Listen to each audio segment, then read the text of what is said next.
dans le but, Seigneur, de transmettre la vie et de communiquer un mode de vie. Je me soumets à ton esprit, je me soumets à ta volonté ce matin. Fais comme tu veux et glorifie-toi au nom de Jésus. Amen. Amen. Aidez-moi à acclamer très fort le Seigneur Jésus. Est-ce qu'on peut bien acclamer le Seigneur, le Dieu vivant, le Dieu puissant, le Dieu fidèle, le Dieu qui renouvelle ses bontés, le Dieu qui agit et qui agit encore dans nos vies, le Dieu qui a fait la semaine, qui s'est achevé, qui fera la semaine qui va commencer. Est-ce qu'on peut m'aider à ajouter les kankundulu là pour Jéhovah Jireh? Amen. Wow. Gloire à Dieu. Que le nom du Seigneur soit béni ce matin. Je suis Giovanni Lubika, l'un des prédicateurs dans cette église qui est la nôtre. Et j'ai la joie et le privilège d'apporter la parole ce matin. Je dis merci à notre pasteur qui renouvelle sa confiance envers nous en nous permettant bien sûr d'apporter la parole en ces lieux. Merci aussi à Maman Marthe qui est voilà, avec nous par ses conseils. Vous pouvez être très proche de Maman Marthe, vous allez vous rendre compte combien elle est une grande bénédiction. Merci aussi à Papa Héros. Je ne vais pas dire ce que je vais dire, mais Papa Héros est plus qu'un pasteur pour moi. Et je bénis le Seigneur pour ce qu'il est et pour ce qu'ils sont pour notre église et pour nos vies. Est-ce qu'on peut apprécier nos pasteurs, nos responsables? Est-ce qu'on peut mieux les apprécier? Gloire à Dieu. Alors ce matin, j'aimerais partager avec vous sur un sujet. Ça a été annoncé, vous avez vu les affiches. Et ce sujet est très important parce que ça va nous amener peu à peu vers la grande célébration de la Pentecôte.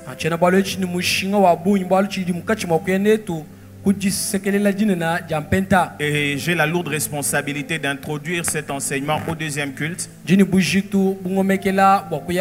Et je crois que le Seigneur va beaucoup nous faire du bien ce matin. Le thème, bien sûr, c'est vivre la Pentecôte aujourd'hui. Je vais lire avec nous un texte dans la Bible où, bien sûr, on retrouve les termes Pentecôte apparaître. Je vais lire seul parce que je vais lire un peu en kangourou, c'est-à-dire en sautant. Et après, nous allons voir 4 choses simplement et nous sommes partis. Je vais lire Actes des Apôtres, le chapitre 2, le verset 1er jusqu'au verset 7. Actes 2, 1 à 7, la Bible dit: le jour de la Pentecôte, ils étaient tous ensemble dans le même lieu. Tout à coup, il vint du ciel un bruit comme celui d'un vent impétueux. Et il remplit toute la maison où ils étaient assis. Des langues semblables à des langues de feu leur apparurent, séparées les unes des autres, et elles se posèrent sur chacun d'eux.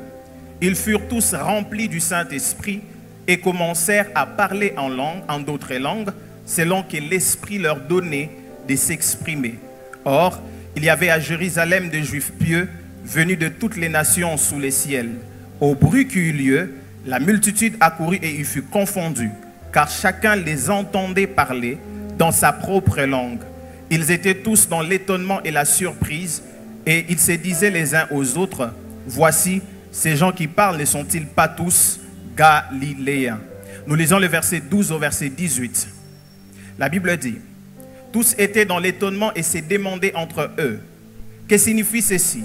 Mais d'autres se moquaient et disaient: ils sont pleins de vin doux.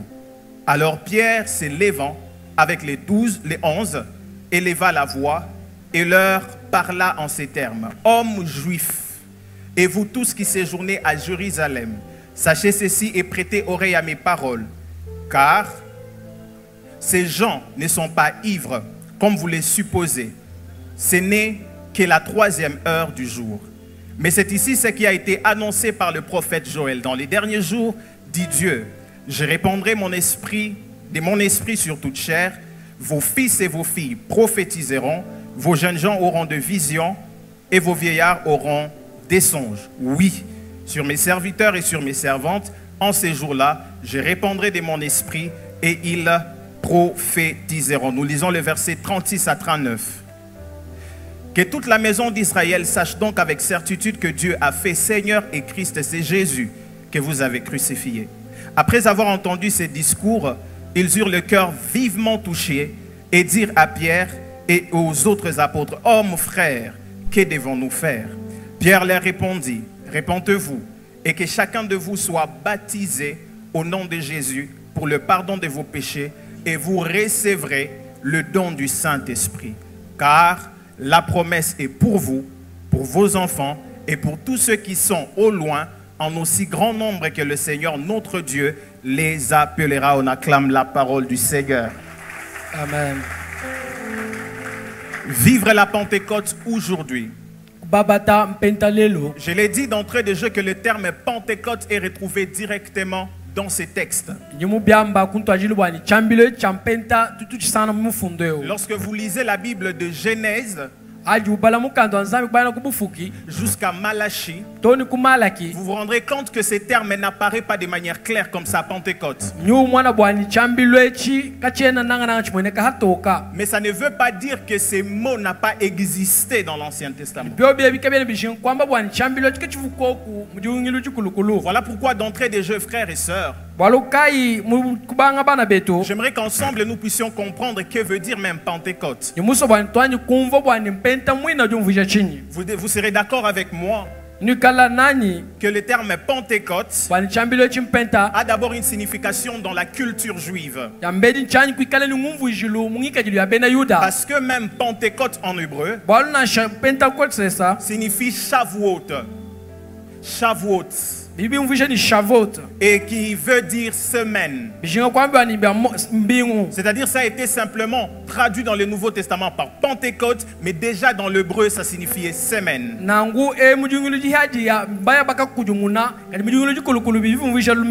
Et dans la culture juive, la Pentecôte était célébrée dans deux sens. Les Juifs célébraient la Pentecôte comme une fête purement agricole qu'on appelle la fête de moisson, qui était célébrée 50 jours après la Pâque. Où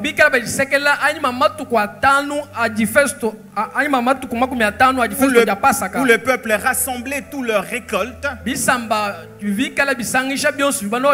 et offrait à Dieu le prémisse de leur récolte. C'est-à-dire que c'était une fête qui se célébrait déjà.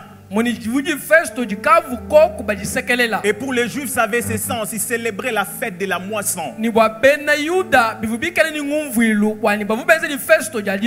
Car dans les fêtes que le Seigneur a instituées parmi son peuple,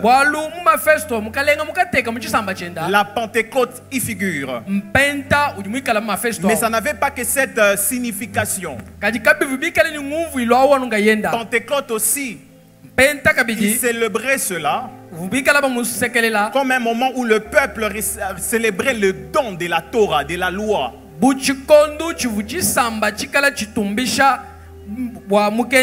Parce que après leur sortie de l'Égypte,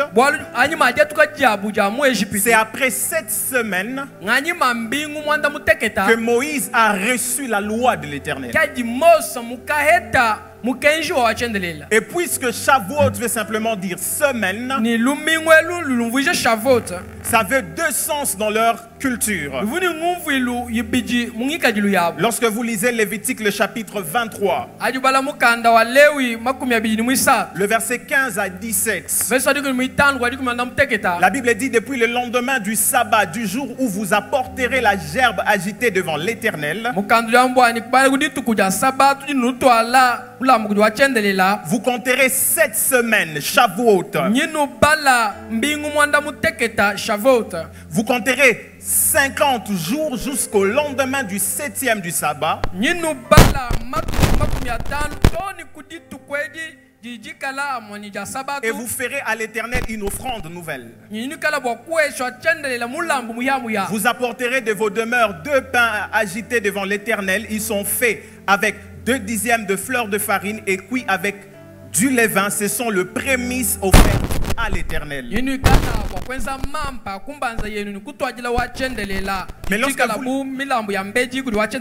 Mais lorsque vous lisez aussi Exode 23, 16, vous retrouvez encore le Seigneur instituer cette fête. Lorsque vous lisez aussi Exode 34, 22, vous retrouverez encore le Seigneur qui institue cette fête et qui montre même la manière dont cela doit se faire. C'est-à-dire, ce que j'aimerais que vous puissiez retenir, c'est que ceci a commencé à être célébré déjà dans la culture juive. Les Juifs célébraient la Pentecôte. Et avec ces 2 significations que je vous ai données.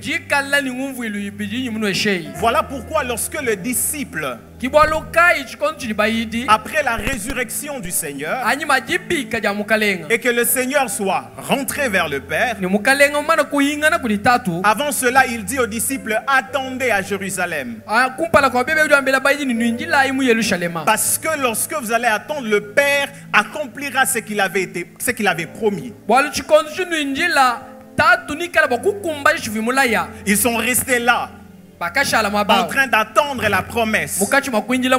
Mais quand est-ce que la promesse s'est accomplie? La Bible dit que la promesse s'est accomplie les jours de la Pentecôte.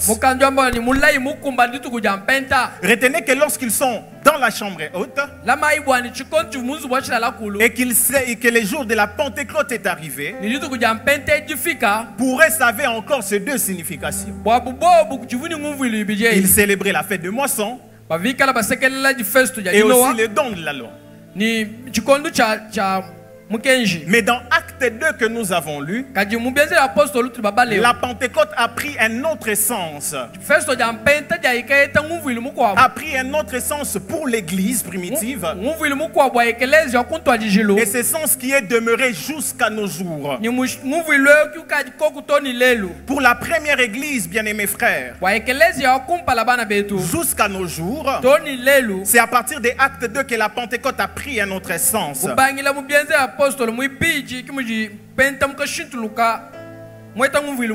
Parce que le jour de la Pentecôte, que les disciples ont vu s'accomplir la promesse qui leur avait été faite. Le Saint-Esprit est descendu. Ainsi, depuis ce jour-là, depuis cet événement des Actes 2, la Pentecôte pour l'église primitive et pour nous aujourd'hui marque désormais les grands événements de l'effusion du Saint-Esprit. Depuis ces jours-là jusqu'à nos jours, nous ne célébrons plus la Pentecôte dans le sens de la moisson et de la réception de la loi. Mais nous célébrons désormais la Pentecôte comme le jour où le Seigneur a accompli la promesse de l'effusion du Saint-Esprit. Lorsque vous lisez Acte 20, le verset 16, nous voyons comment la Pentecôte avait déjà basculé dans l'autre sens pour Paul et c'était devenu très important.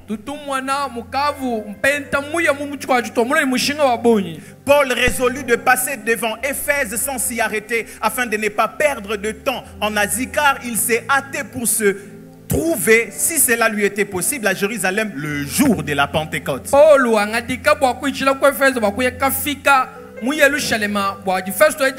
Il s'est hâté d'y aller. Pourquoi? Parce que ça avait déjà un autre sens pour lui. Il voulait être avec ses frères pour célébrer ces jours où le Saint-Esprit est descendu. Et il s'est précipité pour y aller. 1 Corinthiens 16, 7 à 8. Il dit, je ne veux pas cette fois vous voir en passant, mais j'espère demeurer quelque temps auprès de vous. Si le Seigneur le permet, je resterai néanmoins à Éphèse jusqu'à la Pentecôte. Là, Paul a déjà un autre sens de la Pentecôte et il veut vraiment y aller pour célébrer. Mais bien aimés frères et sœurs, il est vrai que lorsqu'on parle de la Pentecôte, plusieurs personnes ont une image de la Pentecôte. Ils se disent que voilà, comme les disciples ont vécu la Pentecôte de cette manière-là, c'est-à-dire nous aussi le lieu va trembler. Nous aussi le lieu va bouger, cet hangar sera en train de trembler. Et lorsqu'on veut vivre la Pentecôte, on s'attend à voir le tôle trembler, le vent souffler ici, tous les chaises s'écrasent et c'est ça que nous voulons voir. Et bien aimés frères et sœurs, il est très important de noter que depuis l'époque des disciples jusqu'à nos jours, nous célébrons la Pentecôte comme le moment où le Saint-Esprit est descendu. Et puisque cela est resté comme ça jusqu'à nos jours, permettez-moi de vous dire, frères et sœurs, que la Pentecôte n'est pas seulement un événement spectaculaire du passé, mais une réalité que nous pouvons vivre aujourd'hui. Ce n'est pas qu'une affaire des disciples dans la chambre haute et ils ont vécu ça. J'aimerais dire à quelqu'un ce matin, c'est possible de vivre aussi la Pentecôte aujourd'hui. C'est possible de vivre le fusion du Saint-Esprit aujourd'hui. Notons quelques vérités attachées à la Pentecôte. Dans ce sens, comme le jour où le Saint-Esprit est venu sur les disciples. 1. La Pentecôte témoigne de la fidélité de Dieu à tenir ses promesses. La Pentecôte témoigne de la fidélité de Dieu à tenir ses promesses. La promesse avait été faite aux disciples. Vous recevrez le Saint-Esprit. Et comme Dieu est fidèle à sa parole, la Bible dit que c'est le jour de la Pentecôte où il a accompli cette promesse. Qu'est-ce que cela veut dire? La Pentecôte rappelle que Dieu accomplit toujours ce qu'il a annoncé. Lorsque vous regardez l'histoire de la Pentecôte, lorsque vous voyez autour de vous deux hommes faire l'expérience de la Pentecôte, bien aimé, j'aimerais que vous soyez encouragés que Dieu accomplit ses promesses. Pourquoi? Parce que s'il a pu accomplir la promesse du Saint-Esprit, c'est qu'il vous a aussi dit à vous, il l'accomplira certainement. S'il a pu le jour de la Pentecôte remplir le disciple du Saint-Esprit, c'est qu'aujourd'hui, vous voyez cette parole que le Seigneur vous a dite, vous allez vivre cet accomplissement certainement. Qu'est-ce que cela veut aussi dire? Si Dieu a tenu cette promesse, il tiendra encore toutes les autres. Ça veut aussi dire quoi, frère? C'est une invitation à faire confiance à Dieu. Même lorsque les circonstances semblent être incertaines. Rassurez-vous que le moment où Jésus leur a dit qu'ils attendent, c'était pas encore le temps de la Pentecôte. C'est-à-dire qu'ils ont patienté 7 semaines ou encore 50 jours jusqu'à ce que cela soit accompli. J'ai envie de dire à quelqu'un, la promesse peut tarder, mais elle s'accomplira certainement. La promesse peut prendre du temps, mais elle s'accomplira certainement. Si ça s'est passé ainsi pour le fusion du Saint-Esprit, rassurez-vous que Dieu ne va pas commencer à mentir avec vous. Il le fera certainement. La deuxième vérité, c'est que la Pentecôte est accessible à tous, sans distinction, car la promesse a été faite pour tous. La Pentecôte est accessible à tout le monde, sans distinction, parce que la promesse a été faite pour tout le monde. Bien aimés frères et sœurs, lorsque vous lisez Actes, lorsque vous lisez Actes, bien sûr, le chapitre 2, le verset 39, Pierre le dit très bien. Alors que c'est toutes les nations d'alentour qui sont venues, des différentes langues, des différentes origines, ils sont venus là. On parle de Crétois. On parle des Crétois. On parle des Arabes. Tous sont venus là. Mais écoutez ce que Pierre leur dit. Alors qu'il annonce le message, il leur dit concernant la promesse, car la promesse est pour vous, pour vos enfants et pour tous ceux qui sont au loin, en aussi grand nombre que le Seigneur notre Dieu les appellera. Qu'est-ce que cela veut dire, frères et sœurs? La promesse de Dieu de la fusion du Saint-Esprit n'est pas limitée à un groupe spécifique. Elle est universelle pour tout croyant en Jésus-Christ. Bien aimés frères et sœurs, on nous a tellement dit que la fusion du Saint-Esprit, la plénitude du Saint-Esprit est réservée aux pasteurs, est réservée aux choristes, est réservée aux instrumentistes. On nous a fait croire que la fusion du Saint-Esprit, non, c'est seulement pour tel groupe de personnes. Je suis venu vous dire, bien aimés frères et sœurs, peu importe votre origine, peu importe votre teint, peu importe votre tribu, la fusion du Saint-Esprit est disponible aussi pour vous. Peu importe d'où vous venez, peu importe de quelle tribu que vous appartenez, vous pouvez expérimenter le baptême et la fusion du Saint-Esprit. Qu'est-ce que cela aussi veut dire? Tout croyant peut recevoir le Saint-Esprit, indépendamment de sa race,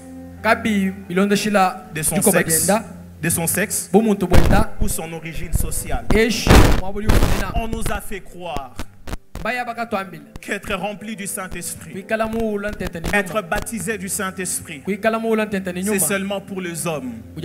J'ai envie de dire à une sœur ce soir, ce matin, c'est que tu peux aussi vivre le baptême du Saint-Esprit. Le Saint-Esprit peut aussi descendre sur toi et tu peux être rempli de lui. La Bible parle de Paul. Il se rend vers le peuple d'autres contrées. Lorsque vous lisez Actes 19, 1 à 6, il rencontre les disciples de Jean. Il leur dit, Avez-vous reçu le Saint-Esprit lorsque vous avez cru? Ils disent non, on n'a même pas entendu parler. Ils posent la question, mais de quel baptême avez-vous été baptisé? Ils disent seulement le baptême des gens. Écoutez ce que la Bible dit au verset 6. Alors que ces hommes n'étaient pas israélites, la Bible déclare, lorsque Paul leur eut imposé le main, le Saint-Esprit vint sur eux et ils parlaient en langue et prophétisaient. Ils n'avaient jamais connu ça. Ils n'avaient jamais vécu ça. Mais lorsque Paul est arrivé et que Paul leur a parlé de l'expérience avec le Saint-Esprit, lorsqu'il a imposé le main, cela a été leur expérience. J'aimerais dire à quelqu'un ce matin, ne regarde pas l'origine de ton voisin, ne regarde pas ton teint et tu te disqualifies. Mais ce soir, l'expérience de la Pentecôte sera ta part. Ce matin, voulais-je dire. Quatrième chose, c'est qu'il n'y a pas de plus puissante attraction dans une église. Il n'y a pas de plus puissante attraction dans une église que le mouvement de l'esprit. Je vais répéter encore. Il n'y a pas de plus puissante attraction dans une église que le mouvement de l'esprit. Qu'est-ce qui s'est passé le jour de la Pentecôte? Les disciples sont réunis à peu près 120. Ils prient, ils font l'expérience de l'effusion de l'esprit. Étonnant. Ceux qui étaient à 120, après l'effusion de l'esprit, Pierre se met à prêcher sans affiche, sans instrument, sans modérateur. Il n'y avait pas de chair, il n'y avait pas d'angar, il n'y avait pas de baffle. Mais ce jour-là, la Bible dit, environ 3000 ont été gagnés. Et la Bible dit, plusieurs sont venus parmi les disciples. Bien-aimés frères et sœurs, alors que nous parlons de la Pentecôte et que je parle de cette quatrième vérité, retenez ceci. La chose la plus puissante et la plus attirante dans une église, ce n'est ni la musique, ni le bâtiment, ni les bâtiments, ni les activités sociales, mais la présence et l'action du Saint-Esprit. Bien-aimés frères, on a beau faire de belles affiches, on a beau avoir des instruments sophistiqués, mais permettez-moi de vous dire, si les jours de la Pentecôte pour les disciples, ils ont vécu une croissance extraordinaire sans ces choses, cela aimerait aussi nous enseigner. Ces choses sont importantes, mais au-delà de ces choses, rassurons-nous que le Saint-Esprit agit en ces lieux. Rassurons-nous que le Saint-Esprit se meurt en ces lieux. Ce n'est que dans la mesure où le Saint-Esprit agit au milieu de nous. Bien-aimés frères et sœurs, que plusieurs viendront parmi nous, que plusieurs viendront au milieu de nous. Retenez ceci, laissez plus de place au Saint-Esprit. C'est le premier pas vers la croissance d'une église. Lorsqu'on laisse plus de place au Saint-Esprit, lorsqu'on laisse le Saint-Esprit s'exprimer, lorsqu'on laisse le Saint-Esprit agir au milieu de nous, lorsqu'on se rend disponible pour être rempli du Saint-Esprit, frère, c'est le premier pas pour la croissance d'une église. Retenez aussi ceci, là où l'Esprit bouge, les gens viennent voir. Là où le Saint-Esprit bouge, là où on n'attire pas par les instruments, là où on n'attire pas par l'éloquence d'un prédicateur, mais là où le Saint-Esprit agit et se met au milieu des hommes, les hommes ne peuvent qu'accourir pour venir voir. Écoutez ce que la Bible dit. Au bruit qui eut lieu La multitude a couru et elle fut confondue. Parce qu'il y avait l'expérience du Saint-Esprit. Parce que le mouvement qui était là n'était pas des belles voix, n'était pas des personnes éloquentes, mais c'était le mouvement de l'Esprit.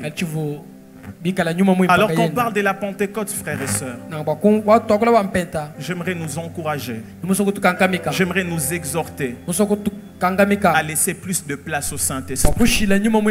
Laissons la place au Saint-Esprit et vous verrez comment nous allons exploser des croissances. Vous verrez comment nous allons exploser des croissances.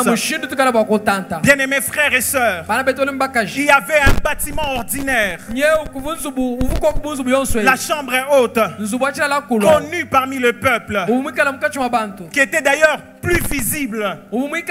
Parce que si les gens sont venus, ils ont entendu, c'est parce que c'était un peu au-dessus. Mais ce bâtiment ordinaire est devenu extraordinaire parce que le Saint-Esprit était là. Bien-aimés, voulons-nous que notre bâtiment devienne un lieu extraordinaire où des hommes ne viennent pas seulement pour s'asseoir et écouter un prédicateur. Laissons la place au Saint-Esprit. Ainsi, frères et sœurs, quelles sont les conséquences de la Pentecôte dans la vie du chrétien? Les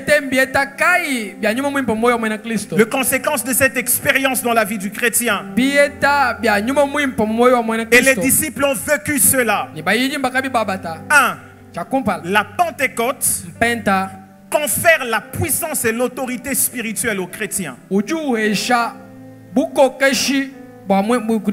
La Pentecôte confère la puissance et l'autorité spirituelle aux chrétiens. Jésus leur a dit, lorsque vous lisez Acte 1:8, il leur a dit attendez, attendez. Ces personnes qui ont marché longtemps avec Jésus, ces personnes qui ont vu Jésus guérir le malade, ces personnes qui ont vu Jésus chasser les démons, qui ont aussi chassé même les démons.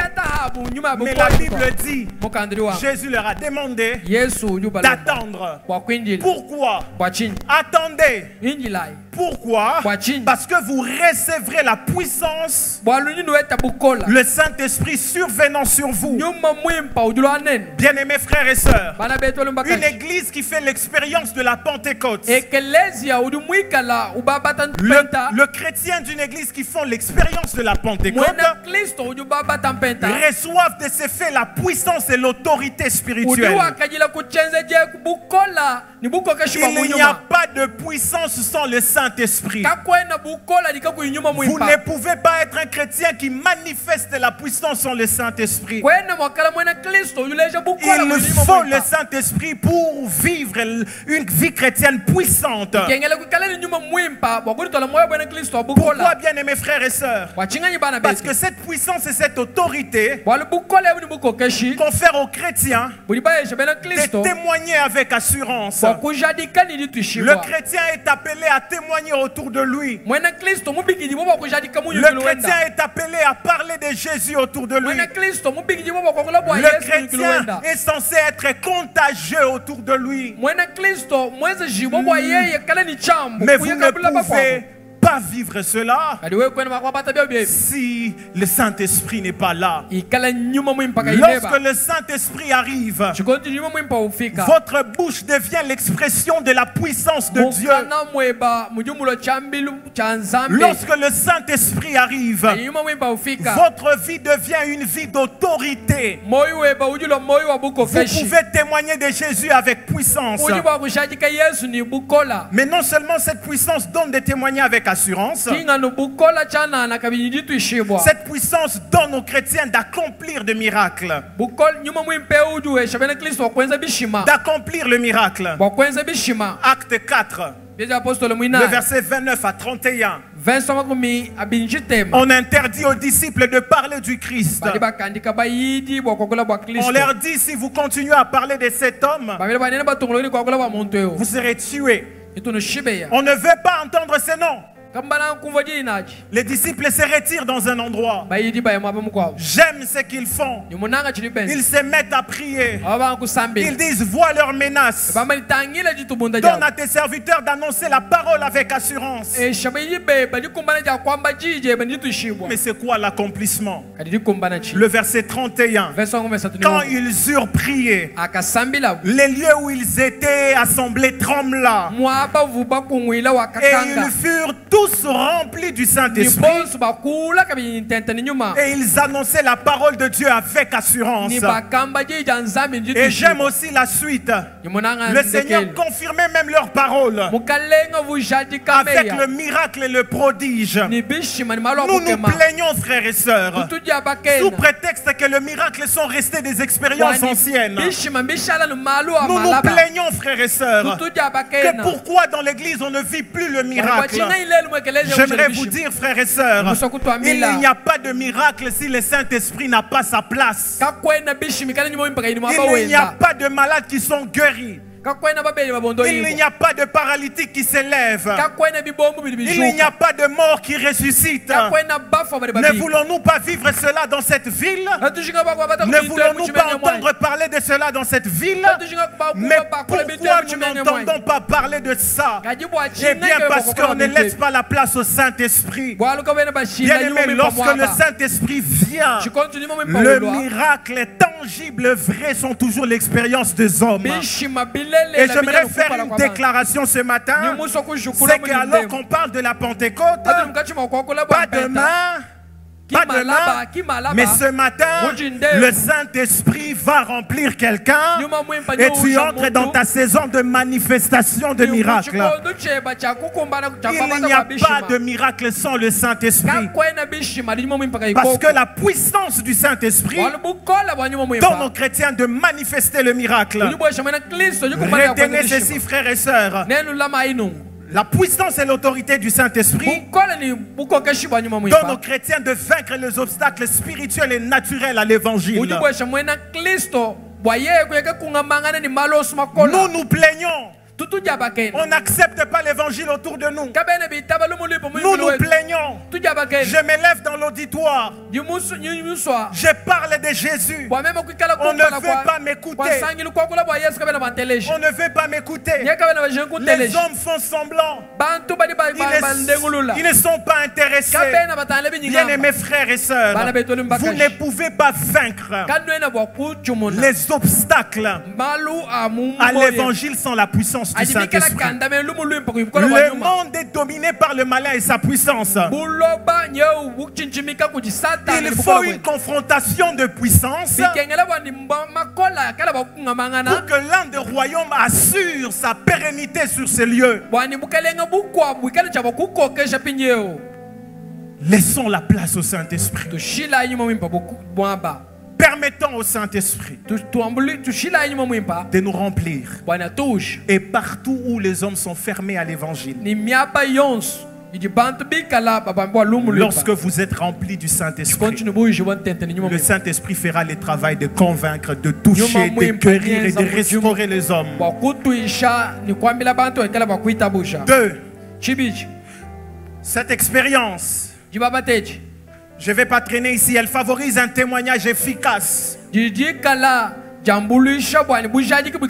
Lorsque vous faites l'expérience de la Pentecôte, cette expérience, frères et sœurs, favorise un témoignage efficace. Un témoignage est dit donc efficace. 1. Lorsque ce témoignage conduit véritablement les hommes vers Jésus. Et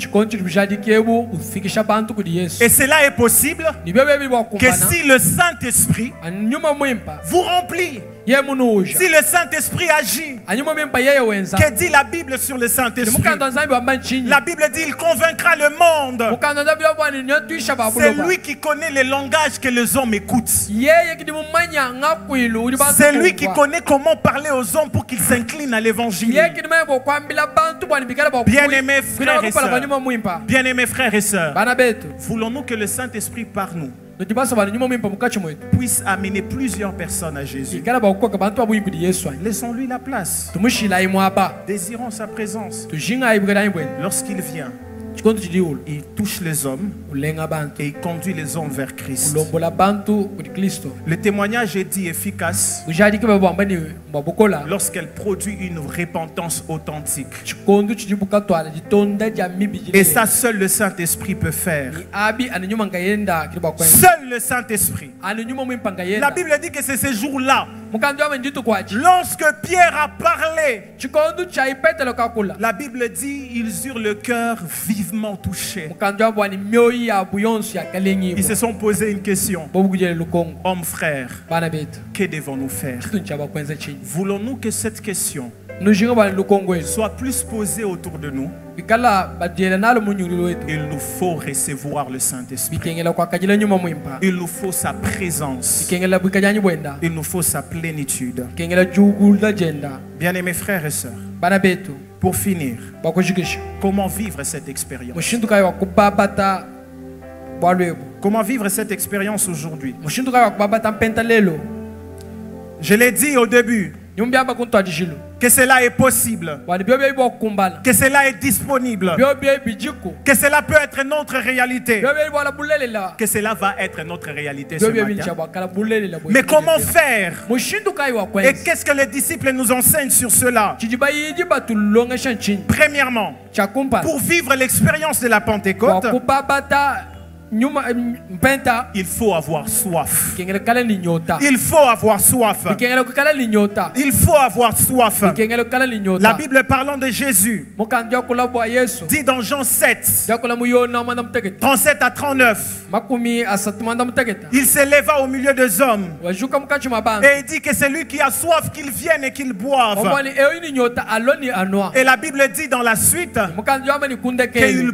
parlait voa kula du Saint-Esprit wa nyuma mwimpa que les hommes devaient recevoir. bantu nchawa kwa kajela Bien-aimés frères et sœurs, bana betu voulons-nous vivre l'expérience de la Pentecôte aujourd'hui? jinga kubabata kumpenta lelo anyi Ayons soif des choses d'en haut. tukala ini nyota ya bintu bya mujo Ayons soif de l'expérience. tukala ini nyota ya jibabate Désirons ardemment l'expérience. tujinga i bujadikebo Soupirons après cela. tujinga i bintu Que ebi ça ne soit pas simplement kabika jano une prière de plus. jisambira chana Que ça ne soit pas simplement kachika jano une requête de plus dans nos réunions. jisambira Mais chana que ça soit l'expression véritable d'une soif profonde. kajichikala chambilu chilele Désirer le Saint-Esprit, frères et sœurs, tujinga nyuma ne mwimpa doit pas simplement être kabika jano voilà, frères et sœurs, lèvons-nous, onaibana betu désirons le Saint-Esprit, tujinga nyuma et puis mwimpa on se met, on part. tubanga kwa kola Bien-aimé, est-il possible bijuku kwa que kukomba l'Église ne vit pas ce qu'elle doit vivre aujourd'hui? bwani ekelesia kama yimbi yincha wakumana Parce que lelo des hommes n'ont plus soif.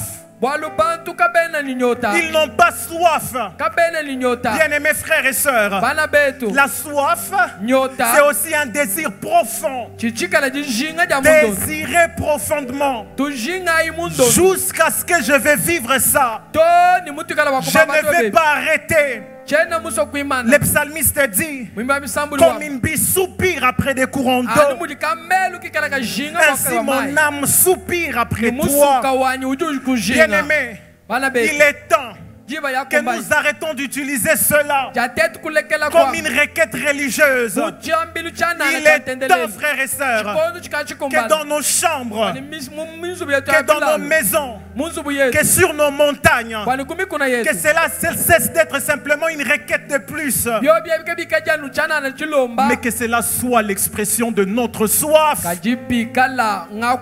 Désirons ardemment cela. La soif de l'esprit est le signe que Dieu veut nous remplir davantage. Lorsque nous avons soif, lorsque nous soupirons, lorsque nous désirons ardemment, Dieu vient toujours combler la soif. J'ai envie de dire, Dieu n'est pas indifférent à la soif des hommes. Dieu n'est pas indifférent à la soif des hommes. 2. Pour vivre la Pentecôte aujourd'hui. Lelo. Et les disciples l'ont fait. Persévérer dans la prière.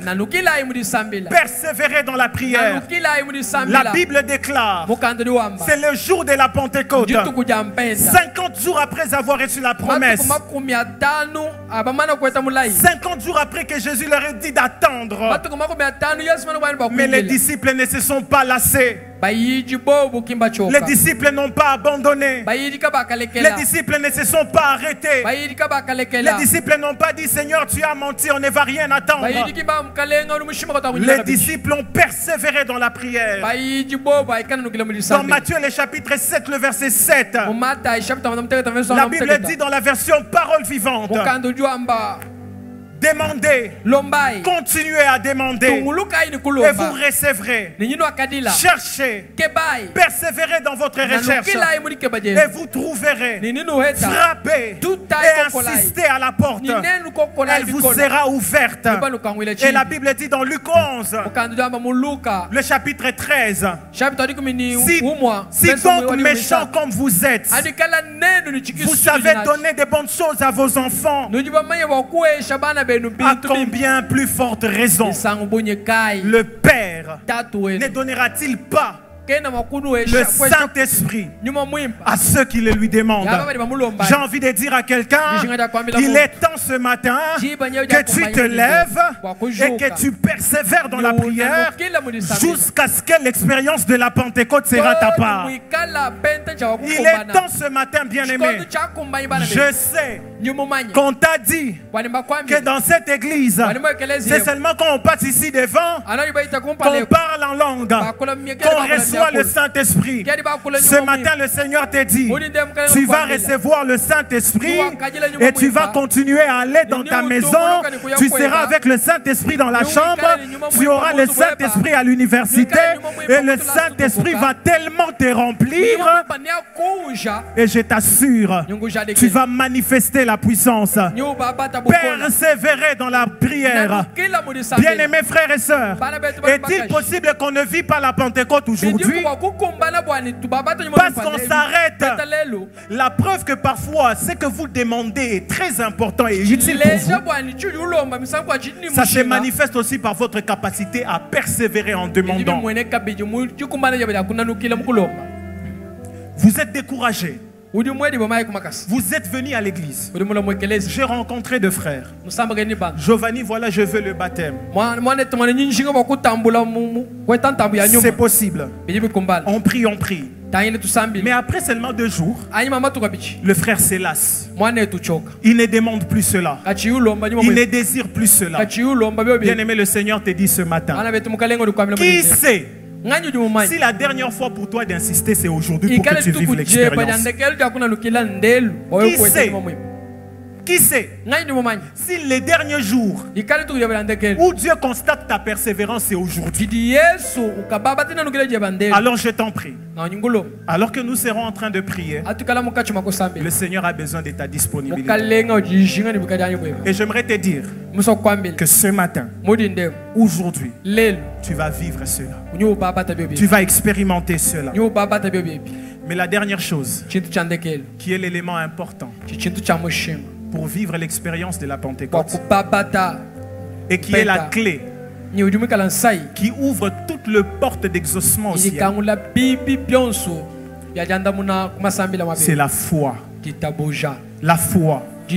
Vous ne pouvez pas vivre cette expérience. J'ai même envie de dire, j'ai beau parler ici, crier, insister, parler avec toute l'énergie que le Seigneur m'a donnée. Mais si vous n'avez pas soif et que vous n'avez pas la foi, vous n'allez pas vivre cela. Le Seigneur a besoin de ta foi ce matin. Le Seigneur a besoin de ta foi. La foi est la clé qui permet de recevoir le don de Dieu. Chaque fois que Dieu voit la foi, il libère toujours l'exaucement du ciel. Chaque fois que Dieu voit un homme de foi sur la terre qui veut vivre une expérience spirituelle, le Seigneur le fait toujours. 2. La foi nous permet de croire que ce que Dieu a promis, il l'accomplira aujourd'hui. La foi ne reporte pas à demain. La foi ne s'attend pas à demain. La foi s'attend à aujourd'hui. Pas hier, pas demain, mais aujourd'hui. Pourquoi? La foi ne remet pas l'expérience à demain, mais elle est l'assurance absolue